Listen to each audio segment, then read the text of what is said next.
tal? Otra vez un video para Facebook. Hoy voy a hablar de del trastorno de identidad de género, disforia o transexualismo. Estas fueron derivaciones del DSM-3, DSM-4 y DSM-5 con la disforia. Bueno, voy a hablar del primero, que es el transexualismo. Pues para ello tendrás que cumplir ciertas características. Sentir obvio rechazo y desprecio por el género que se te fue asignado y todo esto, pero tener que cambiar, ¿no? O sea, tener que hormonizarte, tener que practicarte cirugía, etcétera, ¿no? O sea, si no, no eres un auténtico trans. Tienes que pasar por todo ese proceso para poder ser considerado auténtico trans. Y a las personas que no querían hacerse cirugía se les ponía en otra categoría con el trastorno de identidad de género. O sea, que las primeras eran transexuales y las otras tenían este trastorno de identidad de género. En la segunda, todavía se sigue considerando la cirugía para decir que eres un transgénero, un transexual, perdón, pero ya no hay una categoría aparte para las personas que no querían usarse cirugía, o sea que todo engloba lo mismo, pero para poder ser considerada transexual tenías que recurrir a la cirugía.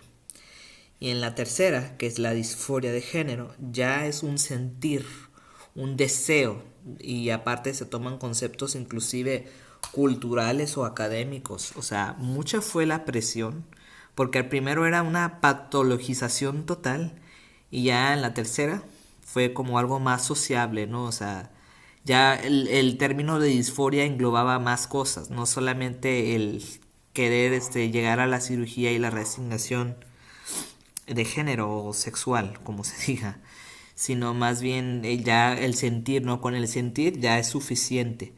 Y distingue una cosa, o sea, muchos de los activistas abogaban porque dicen, bueno, sí, hay personas que sí sienten malestar por su condición, pero no por la condición per se, sino por por la condición que la sociedad te da al ser diferente, ¿no? A tener problemas con tu identidad de género, con el que fuiste asignado al nacer.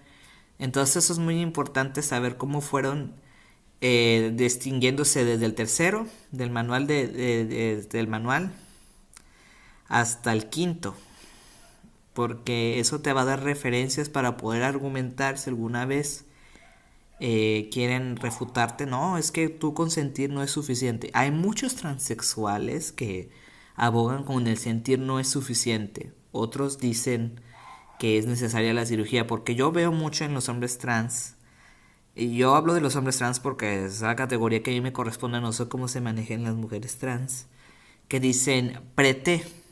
Yo, bueno, preté, a mí se me hace raro, ¿no? Porque siempre dicen, no, es que no necesitas usar hormonas para poder ser trans o para ser trans, ¿no? Pero ¿por qué usan el preté? El preté, soy preté, soy preté, soy preté, o sea,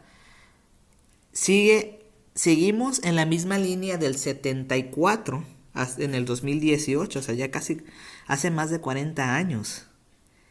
Y todavía siguen con el preté y el té y un montón de cosas, ¿no? Entonces, ¿qué se dice? ¿Un preestrógeno las mujeres trans? O no sé cómo lo manejen, ¿no? Entonces solamente quería hablar para poder hacer esa clarificación de conceptos, para que entiendan cómo es esta cosa, porque dicen, no, es que no es una enfermedad patologizante. A ver, muchos dicen también que debe considerarse así para que las aseguradoras, tanto públicas y privadas, quieran hacerse cargo de tu enfermedad. Bueno, privadas si tienes el dinero, pero públicas, por ejemplo, quieran hacerse cargo del tratamiento y de las cirugías posteriores, porque si ya no se considera como tal, pues para qué, ¿no? Aunque muchos abogan para decir que es como el embarazo, ¿no? Pero más bien se van a tomar el término de estética. Por eso muchos en Estados Unidos, y esto ya lo había leído desde hace tiempo, no querían que se sacara desde el manual. ¿Por qué? Porque ya las aseguradoras ya no iban a pagarte ni cirugías, ni tratamientos, ni nada.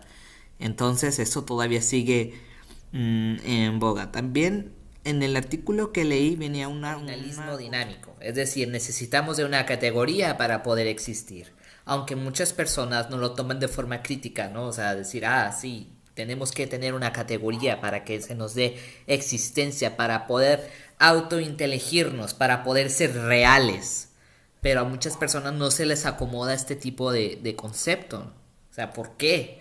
¿Por qué yo tengo que ser transexual o homosexual? No debería haber clasificaciones. Pero para mí, desde mi punto de vista personal, sí tiene que haber clasificaciones. ¿Por qué? Porque cada identidad, cada perspectiva, cada sexualidad es distinta. Y sí tiene que haber clasificaciones. Que una cosa es patologizar y otra cosa es clasificar o darte un nombre. Hay que tener eso en cuenta. Y ya resumiendo todo esto para que no sea muy largo. Para poder entender, ahora sí, de principio a fin, tienes que leer todo lo que ha transcurrido, todo lo que se ha vivido, todo lo que han hecho los activistas, y esto es de vital importancia. Todo lo de materia de derechos humanos, de cómo se fue dando. Por eso dicen, la historia, como diría Michel Foucault, no son la recopilación del pasado, sino es la verdad revelada del presente. Se construye la verdad, ¿no? Ahí es donde estaría. Cómo el transexualismo pasó a ser disforia de género, cómo se pasó de ser algo biológico a algo del sentimiento. Como vuelvo a repetir otra vez, hay muchos transexuales que todavía están con el concepto de hace más de 40 años, porque no tienen información o porque no les importa. Y esto es bien cierto. Se dio el caso de ¿cómo se llama? De tal Alejandro P. que dice que ya no quería saber nada de la transexualidad y no sé qué cosas. Tu pasado siempre te va a marcar. La historia de tu pasado va a revelar la verdad de tu presente. Siempre hay que recordarlo. Y con esto me despido en otra emisión más de filosofía práctica, el peripatético y Dante. Bye bye.